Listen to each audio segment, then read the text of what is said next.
نشر دومی برنامه زمان اوید به فرقیت کووید-19 و زکام. آمار این دو بیماری در سرتاسر جهان. تا کی این بیماری ادامه می‌یابد؟ چی باید کرد؟ تحلیل و پیشنهادهای کارشناسان در برنامه زمان.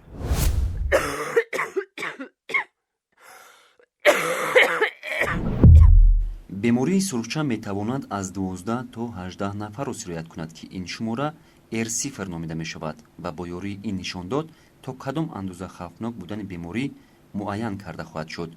در مقایسه اگر ویروسی زیکا R0 تا به زیاده از 3 نشانداد رسد، پس در بیماری معمولی زکام آن به بیش از 1 نشانداد برابر است. اکنون بیایید این نشانداد را در بیماری کووید-19 که آن را پاندمی نام میبرند دیده برآییم. معلوم می‌گردد که فرقیت بین زکام و کووید-19 نه چندان کلان است. علاوه بر این، علامت‌های زکام و کووید-19 به یکدیگر مانند هم هستند. تب بلند و سلفه به بیماری پاندمی آورده می‌رساند که آن می‌تواند با مرگ انجام یابد. برمیگردیم به زکام معمولی R0 که شخص مبتلا می‌تواند باز یک یا دو نفر دیگر را به آن سرایت کند. اگر چنین حالت 10 مرتبه تکرار شود، شماره سرایت یافتگان به 56 نفر میرسد. خودی همین را در کووید-19 تکرار کنیم، پس میبینیم که R0 برابر به 3 است. یعنی هر یک بیمار 3 نفر را سرایت میکند. آن 3 نفر باشد 9 نفر را. وقتی این حادثه 10 مرتبه تکرار می شود، شماره سرایت یافتگان به 590,049 نفر میرسد. چون کووید-19 عموماً به زکام مانند نیست. مثلا از بیماری زکام در یک سال 100,000 نفر از دنیا میگذرد. از بیماری کووید-19 باشد همگی از 24 اپریل سال 2020 تا امروز نزدیک 1 میلیون نفر فوت دید. به عقیده عالمان این رقم ها می توانند دوچند گردند. فرقیت اساسی کووید-19 از گریپ این وقت است که پس از چند مدت شخص می تواند بیماری را پی برد. از سرایت یابی تا پیدا شدن علامت های اولین از 4 تا 6 بعضاً آن 14 روز ادامه می‌یابد. با گفته عالمان این مدت اینکوباسیونی نامیده می شود و در این وقت بیمار دیگران را سرایت می کند. در زکام معمولی ما می دانیم که بیمار هستیم و از ما می توانند سرایت یابند. در کووید-19 باشد برعکس این حالت است. بیمار خود نمی داند بیمار است و در دوام چند روز تا 2 هفته دیگران را به این بیماری سرایت می کند. باز یکی از علامت‌های زکام و کووید-19 این است که قسمی زیادی مردم با زکام ایمنیته دارند، سوزاندارو گذرانده‌اند یا اینکه به این بیماری الکه سرایت یافته‌اند. این حالت پنجشوی ویروس را سست می‌کند. کووید-19 باشد ویروسی نو است. نفری نیست که به این بیماری سرایت نیافته باشد و بر ضد این بیماری تا حال واکسن وجود ندارد. از این سبب همه می‌توانند دچار این بیماری گردند. سرعت سرایت‌یابی با این بیماری مثل ساختار جنگل ادامه می‌یابد. از همین سبب یکی از راه‌های سرایت نیافتن با کووید-19 این نگاه داشتن فاصله اجتماعی است. ما خود را با ایمنیته نه، بلکه با فاصله اجتماعی می‌توانیم احتیاط کنیم. табиби ҳар як шахс худи ӯ аст, чун инсон тамоми ғизои истифодабарандаро бо ақлу идрок вазнбардорӣ намуда тановул мекунад. бинобар ин ба мо зарур аст ки аз тавсияҳои мутахассисон истифода барем. ҳозир ки фасли тирамоҳ ҳаст, фасли боду ҳаво зуд тағйир меёбад ва сард мегардад ва сабаби ё ин ки боиси бештар зиёд шудани бемориҳои мавсимии илтиҳобӣ мегардад.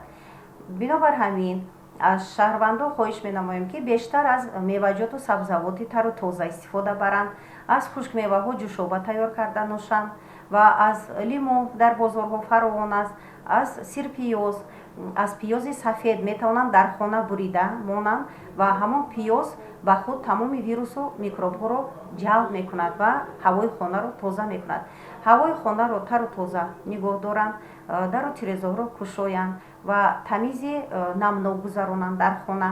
агар дар хона шахси бемор бошад, бояд ки баъди ҳар як 3 соат ба миқдори миёна бояд ки як маротиба ҳавои хона ба миқдори 15-30 дақиқа тоза карда шавад ва масъулияти худро метавонанд ки бо истифода ҳам аз меваҷот ва ҳам истифода аз аскарбиновая кислота метавонанд масъулияти худро баланд гардонанд, бештар дар ғизоҳо илова кунанд. ҳамин чизҳо илова шавад, боз беҳтар мешавад. در شبکه‌های اجتماعی به سوالی اگر شخصی نزدیک شما به زکام گرفتار شود چه توصیه می‌دهید؟ نظرسنجی گذرانیدیم. مردم نیز در این باره اندیشه و پیشنهادهای گوناگون دارند. سرتا پیچیده خواب رفت. Мастоба бо қаламфури тез хӯр. Хорошая и калорийная еда, обильное питье, хороший сон, порошки от гриппа, ухаживание. Самое главное – это, конечно, рекомендации врача. ҳангоми ба грипп гирифтор шудан мо бояд аввал қоидаи санитарии гигиениро riоя намоем ва аз доруҳо ба мисли парастамол, болнол ва дигар доруҳо истифода барем. Враг грипп ҳаст гохи вай мегирем, парастамол мегирем, страмон мегирем. ана ҳамино бод чизои деҳқонаи худомон обу хлӯл мехӯрем. сари аввал ба духтур муроҷиат мекунам, баъдан вай чӣ маслиҳате ки медиҳад ман худам иҷро мекунам. бештари мардум вақте ки ба ин ё он беморӣ гирифтор мешавад ба худ муолиҷакунӣ оғоз мекунанд ки ин боиси сар задани дигар бемориҳо мегардад. байни мардум ақидае ҳаст ки агар гирифтори зуком шаванд баъди чанд муддат метавонанд ба бемории коронавирус гирифтор шаванд. ин хатогии маҳз аст, чунки бемории зуком бемории мавсимӣ ҳаст ва ин беморӣ ҳам зуком ва ҳам бемории коронавирус бемории вирусиам ки бошад ба ҳам ду бемории гуногунанд, ба ҳам шабеҳ нестанд, нишонаҳои онҳо дигаранд ва табобати онҳо ҳам дигар аст. агар бемор ба зуком гирифтор шавад, то 3 рӯз агар мо ба табобати зидди вирусӣ фаро нагирем, баъди 3 рӯз бемор ё шифо меёбад ё ин ки оризаҳо пайдо мешаванд ва зарурати тавсияи антибиотикҳо пайдо мешавад. вале бисёри аҳолии мо аз рӯзи аввале ки дар худ каме беҳолӣ ё ин ки баландшавии ҳарорати баданро мушоҳида кардан, зуд аз антибиотикҳо истифода кардан мегиранд ки боз масъулияти онҳоро паст мекунад. бояд ки антибиотикҳо барои табобати вирусҳо истифода намешаванд ва таъсирам надоранд, баръакс иммунитети яъне масъулияти бадани худи беморро паст мекунанд. барои ҳамин ба худмуолиҷа хоҳишмандем ки роҳ надиҳед. зуком аз бемории COVID-19 фарқи калон дорад. дар шамолхӯрӣ ҳароратбаландӣ дида намешавад, обравӣ аз димоғ дида мешавад ва шахсият камиштиҳо ва каме беҳол шуда метавонад. ҳангоми гирифтор шудан ба зуком ҳарорати бадан баланд мешавад то 38.5-40 дараҷа. дард дар тамоми мушакҳо дар тамоми бадан эҳсос мешавад. обравӣ аз чашмон дида мешавад. инчунин беморон дарди сар, дилбеҳузурӣ метавонанд ҳис кунанд. ҳангоми гирифтор шудан ба бемории COVID-19 бошад, ҳарорати бадан баланд намешавад. гарчанде ки бемории вирусиам бошад, вале ҳарорати бадан аз 37.5 то 38.5 баланд шуда метавонад. бештар дар 37.2 қарор мегирад, 37.5.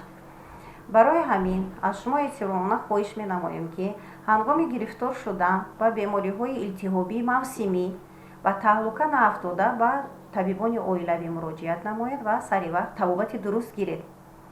аз пеши худ истифода бурдан бе тавсияи табиб, истифода барӣ аз маводҳои доригӣ бениҳоят барои ҳаёти шумо хатарнок аст, зеро метавонад аксуламалҳои аллергикӣ ба миён биёрад. бинобар ҳамин ҳангоми дар худ муайян намудани аломатҳои шамолхӯрӣ, зуком ва ё COVID-19 шумо фақат метавонед аз карбиновая кислота, аз парацетамол бе тавсияи табиб истифода баред. дар дигар ҳолатҳо аз дигар маводҳои доругӣ зидди микробӣ, зидди вирусӣ бояд ки худсарона истифода накунед. дар тамоми хонавода пайдо намудани чой бо қиёми марминҷон, мураббои қулфинай, асалчой, ширчой пайдо кардан мумкин аст ки то омадани табиби оилавӣ метавонем аз инҳо истифода барем то худ ва наздиконамонро эҳтиёт намоем.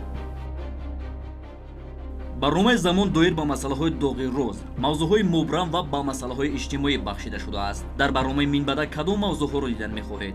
мо дархости шуморо дар шабакаи иҷтимоии ҷаҳоннамо интизорем.